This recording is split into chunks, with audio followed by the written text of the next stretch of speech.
Meantime, there is a risk of yet another government shutdown when Congress comes back to work in January. Also beginning in January, lawmakers get a chance to figure out this health care premium circumstance. Chief Congressional Correspondent Chad Pergram explains. Lawmakers left Washington without fixing skyrocketing costs for some health care premiums as Obamacare subsidies expire. We have constituents that are going to have their premiums go up. That doesn't help them. That's why I think that we need a temporary extension. But some lawmakers believe Congress can address health care in 2026. It's an election year, and that could compel action. They're never going down until you change the model. Democrats withheld their votes for government funding unless Congress renewed expiring tax credits. Still no solution. Were all of those tactics worth it? Donald Trump and Republicans control the House, the Senate, and the presidency. They made the decision to shut the government down. But you don't have a resolution. Why did they shut the government down? We've raised the issue of the Affordable Care Act tax credits. And Democrats aren't certain if they'll run the same political play on health care as a January 30th spending deadline looms. That doesn't sound like you've arrived on a strategy for how to handle January 30th. So is that in play, yes or no, the health care issue the same as it was in the government shutdown this fall? I answered the question again. But that doesn't sound clear, though. The bottom line is very clear.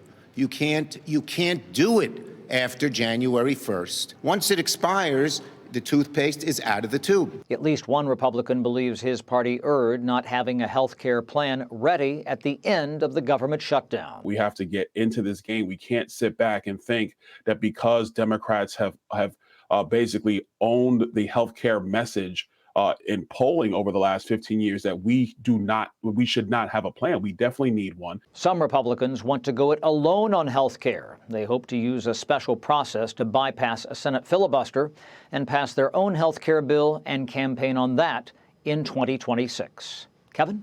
Chad Pergram, thank you as always. Appreciate that. For more, let's bring in California Republican Congressman and House Judiciary Committee member Kevin Kiley.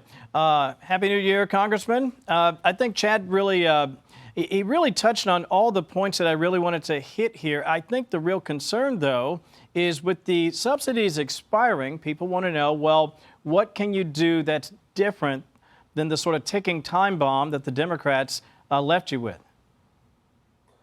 Right, exactly. And I am very frustrated that the year ended without us providing some temporary relief to the folks who are going to be hardest hit. These are small business owners and their employees. They're independent contractors, freelancers, gig workers.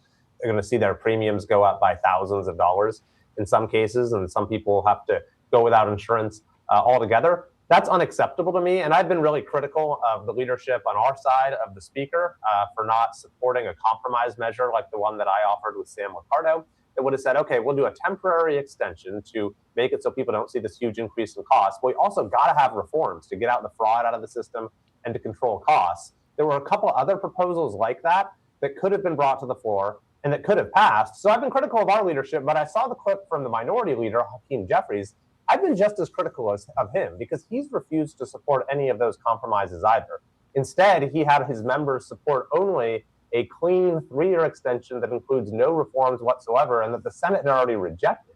So he did that knowing that it had no chance to become law. So for someone who says he wants to be the Speaker of the House, he completely missed an opportunity to actually solve this problem by supporting a reasonable compromise that has support from members on both sides. Yeah, and then when he says, well, the Republicans were the ones who made the shutdown happen, again, it's just this sort of thing you throw out there, you know it's not true, but you just keep throwing it out there.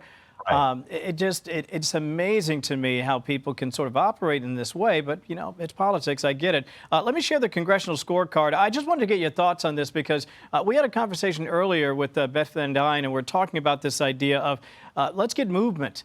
The president's been very, very active, but look at the number of bills signed into law by the president in 2025, 38. Am I making too much of it? Is there too much inactivity? Or is there a reasonable explanation for why only 38 made their way to the desk for a signature? No, the House needs to be a lot more proactive. And so I was really critical of when the House of Representatives wasn't even in town for 2 months and we had 6 straight weeks of session canceled. Yeah. Those were 6 weeks or 2 months when we could have been advancing important legislative priorities to address affordability and really important issues facing the country. And so I think people expect when there's a new president at the beginning of the term, a lot of the initiative comes from the White House. But in the new year, I think that Congress really needs to be much more proactive and be in town and really addressing the issues that people are concerned about right now. Because the House of Representatives is the branch, the part of our government that is closest to the people. We have folks who represent districts all across the country. We have elections every 2 years. And so when the House is not in the driver's seat, representative democracy is not working as our founders intended. Let me get you about 30 seconds or so left. I wanted to get your take on what's happening with respect to, some people call it gerrymandering, other people say redistricting, the battles that are happening all over the country. Right in you're impacted by this sort of thing. What do you make of where we are right now in this battle? Well, I think it's been a terrible thing for the country, having this redistricting war, upending districts all across the country. In California, my district has been chopped into 6 different pieces. So it just leads to chaos. It actually takes power away from voters and puts it back in the hands of politicians. So I've introduced legislation to say, let's end this redistricting war, no mid-decade redistricting, as well as I'm working on legislation to end gerrymandering in this country for good. And by the way, I think the way we can get that done, the basis for a deal that Americans overwhelmingly support, is to pair it with voter ID. Say, let's have fair elections in this country going forward by having national voter ID and by ending gerrymandering across the country. Well, you'll get no argument from most Americans as with respect to national voter ID, especially if it's a federal election, House, Senate, the White House. You have to be a citizen. You have to have your ID. I think a lot of people would agree with that. Seems like a common sense place to start. Congressman Kevin Kiley, thanks as always. We appreciate your time. Happy New Year to you. Happy New Year. Thank you. Thank you. Hey, everyone. I'm Emily Campagno. Catch me and my co-hosts Harris Faulkner and Kaylee McEnany on Outnumbered every weekday at 12 p.m. Eastern, or set your DVR. Also, don't forget to subscribe to the Fox News YouTube page for daily highlights.